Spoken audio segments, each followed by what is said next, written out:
There is no objective reality. Capital or returns? I don't know. Be careful with such announcements, but okay. There is no true altruism. Not this business. Oh, a little altruism. No, that... Now, you've already answered your own question. Exactly. That's also, again, BrandTrust Life.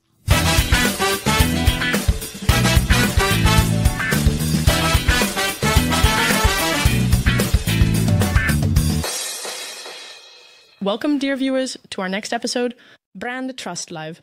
Today we are talking about an absolute passion of mine, and now of Klaus as well, out of necessity. It's also an absolute passion, namely the topic of altruism and how much altruism brands can actually handle. Does altruism even exist?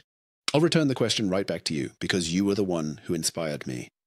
On long car rides, we sometimes elevate ourselves to intellectual heights, and Shalina often comes out of nowhere with something she's thought about. And you can tell yourself, was it a thesis or a thesis? It was a thesis. You packaged it as a thesis. We like to do that to come across a bit more innocently. And it was... There is no altruism. There isn't commodity altruism. Commodity altruism exists. Since then, it's been about half a year. I couldn't get it out of my head. I kept thinking about it and pondering and doing... That also contributed a bit to why I was looking forward to this topic now. Because before we move on to brands, let's first clarify this card. Exactly, first a bit. Let's establish basics. So, altruism is defined as selfless behavior. So, behavior. An action I take that is completely free from self-interest. And I've already discussed this with many people. And every time I get the counter-arguments that it's not true at all. I did that last week. And then I donated something to the beggar, or those classic examples that immediately come to mind. And I enter every discussion on every thesis, and I promise you, I find a self-interest. Go into it, because I'm going to switch roles a bit now because she's there. A bit like the CSU. I want to let out my left liberal heart a bit now. Always positioned here. So I'll take a bit of the Gen Z lead here. Yes, please. So, there's a beggar. We also always have some who now put their coffee cups in the way. Do you know, by the way, why they put it in the way? With social pressure or what? Have you seen the coffee cup is no longer a kind of brand, but they place it right in the middle of the sidewalk? No. Do you know why? It also has something to do with the topic. Because many people trip, yes, exactly, over it or knock it over. Can't ignore that. And then they have a bad profit. Yes, social pressure. And they get more. Now you've already answered your own question. Exactly. So the question is, I go there and then I say, come on, the poor guy, he's so cold, I'll give him €2 now. Yes. Why you do that? Why do I do that? According to your thesis. Self-interest. Need a self-interest. What would be your self-interest? How you feel afterwards. And that you can also show the others who were watching and the others who were watching to say, yes, I am someone who gives money. Have you ever donated to a beggar? Mm-hmm. And what was that like? Yeah, I felt great. So I felt really good because I thought, oh man, I did something good. Did you donate again then? The next time? No, I don't donate every time like that. I'm like that, depending on the day. If I have the impulse, then I do it. And if not, then... So I'm not a categorical donor. That means the benefit you have is being a good person. Yes, I also feel really comfortable in my own skin. When I think, oh man, I was generous for once and then I'm happy, I imagine what they might buy with the money. And then I imagine beautiful scenarios. Sometimes I'm not so pessimistic and then I feel good in that moment. If you donate for Christmas to a children's home in India, we also do things like that. We helped finance a school for outcast children. But don't tell anyone, our own employees would be surprised. Yes, well, with these Christmas donations, I'm always a bit ambivalent. I like to donate when I have a personal connection to it. Our school also used to build schools in Burkina Faso, which I thought was super cool. Because you're somehow close to it, you feel like you can do something. What was useful there, you also feel good about it. Cool, you did something meaningful. Community life, when you then go there, yes, exactly. You have this sense of identity with the school. We are on a mission together. We are tackling something. And I always find this example nice.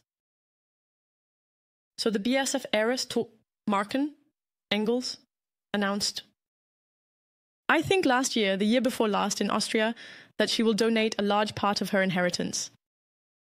Capital or income? I don't know. Be cautious with such announcements, but okay. The interesting thing was, and that's why I thought about it, she received such backlash for this announcement, which initially seems purely altruistic.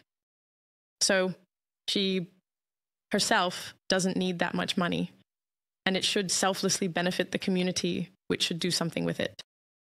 And now I found two things exciting. First, how much backlash there was. And then it occurred to me, or I concluded from this, that people are extremely suspicious. So when someone really claims to act purely altruistically, that's true. Apparently, people sense that. What was your benefit? Well, this is still ongoing, and it hasn't been clarified yet what the ultimate benefit will be. Now, there is a citizens' council that she is convening for this sample from Austria, as diverse as possible. So there are so many questions that follow from that. How do you deal with this capital now? I think 50 or so, and they are supposed to manage it. What is your benefit according to your thesis? What does she get out of it? For me, it's self-production benefit. That leads me now, but to the question, would the benefit have shifted if she had just done it, without announcement? In secret? What does in secret mean? Without any fuss around it? Would shifting the benefit, which direction would be the benefit for? I think it would have been less self-production and more benefit from the... I just enjoy the impact it then has. Like when we give €2 to a beggar. Should brands, should companies that do good talk about it? Should they tell their employees? Should they spread it in the professional community? In the general public? Yes. Because many brands wonder this. I think the German phenomenon, which we often observe, which is rather counterproductive for one's own success, is this: we keep everything quiet. All the good things we do, we don't talk about at all. That's typically German. And in America, they always go big. So again, there's this desire. Yes, there you have plaques. Plaques are everywhere. The school was funded by those companies, and the museum hall still bears the sponsor's name. That always sounds quite funny. They do it extremely extrovertedly, and we say nothing. So I think we can do that too. This stupid feeling that always arises, which is why you often don't want to say anything. And what is also perceived by the consumer, then I'll use the modern term as cringe, or what you don't buy from them, is pretending to do it selflessly. And I think that's what makes us stumble, why we then say that can't be, or why we perceive it as unbelievable now, because we might not act that way ourselves. Saying, okay, if everyone is watching and if it becomes media effective, I might behave that way, but if I'm completely honest, in the privacy of my own room, if it weren't observable, I wouldn't give all my wealth to strangers. I would make sure to have a good time with it myself.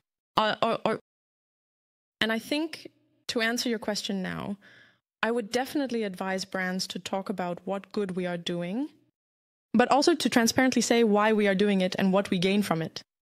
So not to simply omit the benefit factor and pretend it's altruism, but to clearly say, yes, we are doing this. This is our business model. We earn money with it. That's why we do good, and we derive a lot of benefit from it, from the fact that we have achieved this and that now we celebrate the successes and so on. So to handle it much more transparently. Selfishness or altruism? Selfishness. I or we? We prefer buying for yourself or others? Wow, good question. For others? Oh, a bit of altruism. Donate or sponsor? Sponsor. Donate anonymously or publicly? With my amounts anonymously. Volunteering or monetary donation? Volunteer. Share resources with others or save for emergencies? Depends on with whom. Angels. It gets stricter. No, I would say, no, share. But depends on with whom. Nice to watch you waffling. Do you help someone who deserves it, or also someone who doesn't? Also undeserving. Local community projects or international ones. Do you help someone who will help you, or also someone who can never help you? of course, also someone who can never help me. That sounds more altruistic than I mean it. Exactly. Thank you very much. Brands, huh? There is a brand in the tourism sector called Six Senses, a hotel chain that was founded by an Indian businessman who is married to, watch out for the cliché, a Swedish model, founded by the Mensch Bank, was financed for a long time, then sold, and is being further developed. And the topic you have, in tourism you have this topic. In the broadest and MEC sense, ESG, meaning exploitation of nature, landscape, and population due to tourists who ultimately only leave money in the resort. They also have this issue. They build in the tropical, subtropical belt. They build their resorts, have the typical resort concept, meaning the value creation stays within the resort as much as possible. You don't go to any restaurant or event outside. Instead, everything takes place within the resort. The money stays there. And that is one of the points of criticism. And from the beginning, with Six Senses, I believe the chain is now 25, 30 years old, around that. The principle was to work only with local people, except, of course, for top management, as much as possible to source locally. Employing vegetable gardens, fields, and fishermen, etc. And they go so far as to work in very remote areas. And there they build villages. Or expand, modernize the existing villages so that their employees, staff, and villagers can live there and also employ many locals, many villagers. Of course, you can only do this in the luxury sector because it is incredibly expensive to operate this way, to run tourism without exploitation. And you're looking at around 1,500 euros per night, included. So that is pure luxury tourism. They approach this topic very openly, from a deep conviction, and for me it feels very coherent. They should indeed talk about it because it's part of the guest's experience. You feel like you're on vacation and doing something good when you stay with them. And that's the beautiful thing. That's also the difference. You understand that it's not about altruism for them, but they've made a business model out of behaving well. And that is, of course, the ultimate. So as a consumer, you gladly go there and say, wow, I'm happy to pay the premium price. I feel good while I'm there. And so on. So that's wonderful. Simply wonderful. Of course, you have to be able to afford it. So you first have to find this business model, but once you have it, it's perfect. Because then, as you say, you do it with a clear conscience. Otherwise, you always have this feeling, I don't quite trust it. There must be a catch somewhere, because that's not a business model. Mark Otranto. So good. I rarely make such a call. I don't really like to interact. But to the viewers, I would be interested in your opinion on the thesis we had at the beginning. There is no delusional altruism. I must also say now, even as we talk again, it occupies my mind again. I'm trying to go against it again. There must be genuine, selfless willingness to help somewhere. Well, I think the examples that one might anticipate, these classic good people in the social environment, everyone has a good person, everyone knows a good person or has experienced one. The people who engage after work and go above and beyond. Or also those who are always there for you, the villagers or whatever. So there are different facets. You mean those over-attentive ones? Yes, the people who anticipate everything for you and say, I've already done this for you. The ones who were in school and did everything for everyone. And you always act as if, to apply this principle, you always act as if it's free. I do it for you, but I don't want anything in return. Believe me, you pay for it. You pay for it. Sooner or later, whether it's with submissiveness or eventually the gratitude will be demanded. But I've already done so much for you. That means, or you pay by having to support them in a consensus, or you can't argue with them because you feel like you don't want to go against them since you've received so much. Oh, God. You always pay for it. And the worst part is, you actually enter into a social contract. Unwillingly. The contract is imposed on you. They simply make an advance payment, and then at some point, the bill comes. And that's quite pleasant. It's like with those drug dealers who say, come on, the first hits are free. Once I have them hooked, then I really cash in. Yes, or Netflix, or telecommunications, insurance. Now subscription off. That's actually the same problem. Today I saw an advertisement, something for €1. Oh yes, for a gym. €1 for 3 months. That's actually exactly the same. True, we help you lose weight. That's the component. An altruism, €1. And then they have you. Actually, a very old principle. Communism or socialism? Yes, I think that's it. Neither. Marx or Engels? Neither. Although Marx wasn't so radical. Engels was the more radical of the two. And what does that mean? Marx, then. I am Marx. Patagonia or VD? Patagonia. To be liked or respected? Respected. Penguin or kangaroo? Penguin. Physics or metaphysics? Metaphysics. E-scooter or e-bike? I enjoy e-scooters. Porsche or Tesla? Porsche. And specifically, combustion engine. Daily newspaper or daily newspaper? Daily newspaper. Tegel or Schönefeld? Tempelhof. Goodbye, then. Euro or D-mark? Euro.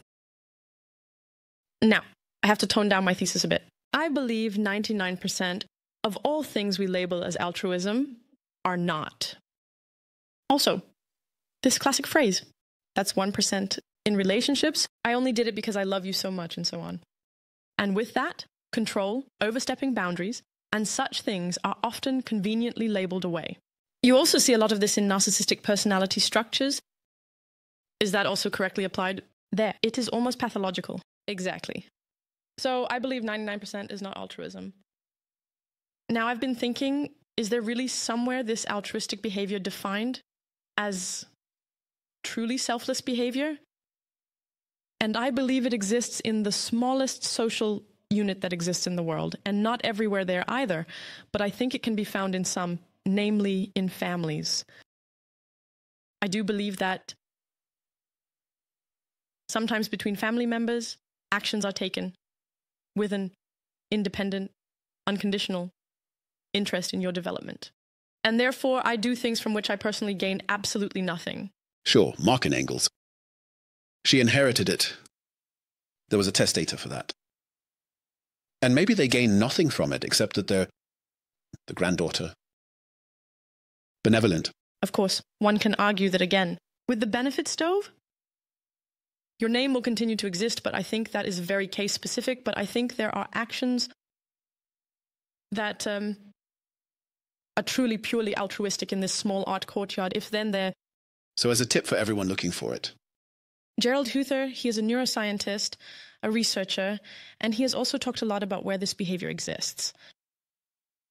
The independent, unconditional interest in the development of others, unconditional love, if you will. And he has also discovered this in families. He said, you find it there. It's nothing other than a definition for love, true altruism. Because I completely place another individual above myself and perceive something else as more important than myself. Do you define family as offspring, too? Yes. When you talk like that, I wonder, how is it with romantic couples? I believe a family is not just blood related, but what you personally define as your family. So I think there are sometimes very close friendships as well. But what I mean is this one-to-one, very close personal relationships. But back to the brands again. If now a brand, or rather not the brands, but the people responsible, have such a strong driver, and say, this is often the phrase that is used, we have had so much success, we now want to give something back to society, to the people. This is often the beginning of a chain of reasoning as to why one now acts in such a way. What would you advise them also, in view of your thesis? How should they now? Should they even do it? If so, how should they handle it, and how should they talk about it? Well, I would definitely do it if it is important to you.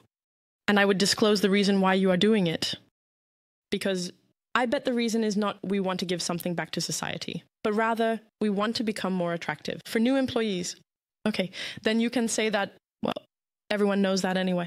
And everyone assumes that you have another motive. So by disclosing it, everyone can relax again. And they say, yes, I understand what they gain from it. Good. So don't pretend we're doing it reluctantly, but say, we want to win a set of benefits, so we support this. Or, we want the village population, that's why we're building the fire station or hosting the fire department festival. And very straightforward, and everyone says, no cognitive dissonance, all good. Yes. There is no true altruism. Not in this business. Objective. Reality. Does it exist? Based on the book you read? Yes, yes. So I'll briefly repeat it again. I always like doing that. There are three realities. There is the objective, factual reality, where everyone says, yes, that's how it is, the apple falls. Then there is the subjective one. Do you like the apple? Do you like apples? And then there is the reality that communities create, where they agree on something. For example, a piece of paper is worth a piece of gold. So creating a currency, and that only works because these are human inventions. And currencies only have value because a relevant group of people has agreed that the currency should have this value. You can see this very clearly in the crypto story, almost like in a lab. Experience how something like this works. So, that a few 0.1 data suddenly become worth 100,000 times. Euros is quite an incredible invention. And these are precisely the three levels of reality we recently talked about. And now comes Shalina's question. Is there even an objective one? I know someone else who would have asked the same question. Or are they all just, what would be the counter thesis? So my counter thesis would be they are all just intersubjective realities. And there, the collective is just thought of as larger. But then we remain with Newton's apple. Yes, sure. That fell down beside him. That is indeed objective. Why? Well, because it falls from top to bottom. We haven't agreed on that yet. We can agree on it now. We observed something, the Loch Ness Monster. It was really there. And then it's easy for us to find a few 100,000 people, yes, I've seen it too. That is then an intersubjective reality. But the apple fell. And it is repeatable. Then you can say there is a phenomenon, that 50 people or 100 people, sample size n equals x, have observed, and they have agreed that there is the discovery, so it's all. That is a competitive situation. If you go back in everything, you always end up at some point in every axiom with an assumption situation. Even in science, you have to start with some assumption. And this assumption is always an intersubjective reality. And then more people have agreed on this assumption. But we can't really. So I believe that we. If you start from the assumption and conduct an experiment, and then arrive at a result, and it is repeatable, and then you have statistics, then it has become factual, then it is objective. Based on an assumption, and thus again intersubjective. You have simply proven it, or falsified it. That's not what I mean. I don't mean assumption as a thesis, but assumption as an assumption, so that you can delineate a space within which you can prove a thesis. Oh, so you invent a space, agree on it, that's the space, and the following rules apply there. In subjective reality? So I come from, of course, this is not my original thought, but I come a bit from Popper's falsificationism, who also said that we cannot prove anything as absolutely true, but can only falsify, and that's nothing else. And that's why I also believe now there is no objective reality. The second thesis already that you throw out, where we are very grateful for comments, insights, and the like. I also have to think about that. I was almost sure that I would provoke you into that. With the statement. So there is always like. This original struggle is always like that. Science against, let's say science against religion. Against belief? Exactly. So facts against belief. Exactly. That's what people say. Science is the objective reality and belief would be the intersubjective reality, and they have nothing to do with each other.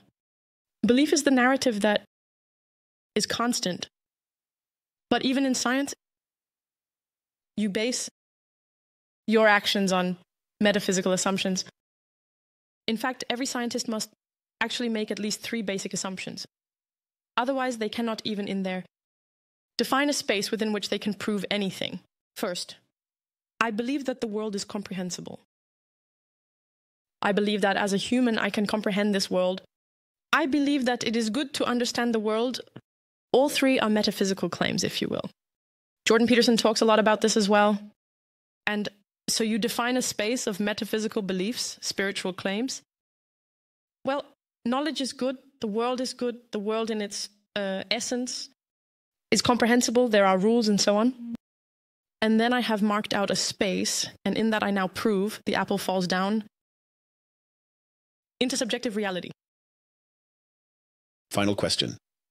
I have to ask as a brand, almost a bit rhetorically, but what makes you happier? The objective, reality, the subjective. So the objective, if it exists, the subjective or the intersubjective. Intersubjective. What makes you the happiest? Intersubjective. Because we as humans have 2 fundamental needs that we already have as children. The first is authenticity. And the second, which is stronger, for which we often sacrifice the first, is belonging. Belonging. To belong. Thank you. Something new. Yes, and with that we say ciao. And adieu. Brand Live.